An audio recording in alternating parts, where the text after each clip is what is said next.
Hello guys, good morning. So for today's video guys is mga dahil may ani nga tayo og tilapia para pangsudan na maro pa dito. So wala mo may palit ani nga sudan ulit na. So karon ako mangon may ready og gamit para manulo na ni ani. So mama isigil nga lang tayo to sa mga lapit kinagulat siya og gumay. So karon mangon na video no siya po na. Okay, isda. Isa na yung mga sulong nga sa ulod ani.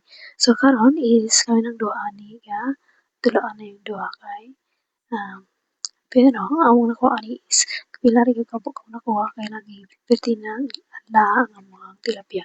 So while nga kinuha mi ani is ako mo lang ana is taas mo paul nagkuha sa siyang saging pod nga karadaba o para mo ang dalon pa na mo balik na mo sa lonsod. So while nga mga na so wala mi kay nakuha karon nangaligo na lang mi kay wala lagi baling na mi ana. So ang nakuha ani nga time is narigitahon sa upat ka bukaw ang nakuha.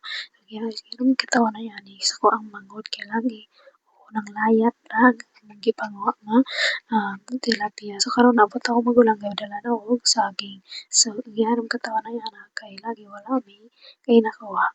So abot na nga time is sagot sa ubos na usap po nung ani nga nag-decide ako magulang nga at tanong ko na yung upuson para na may makuha nga sudan o na ko yung madala sa birthday nga sa kong manghod.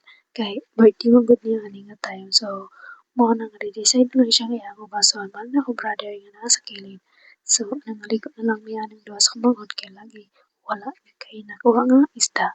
So nag-decide na lang mi nga sige go. Umana lang ko nun para maka kuan mis dagan mi makuha. So umana na is ako palabdi na lang ko kay ang manghod may nang once kilid is wala siya makuha nga tilapia ani nga time. So karon is padayon na akong manghod og panulo di sa kilid niya panguha. So ako po is nagkanukan ko sa kilid pero ako wala man. So isa na lang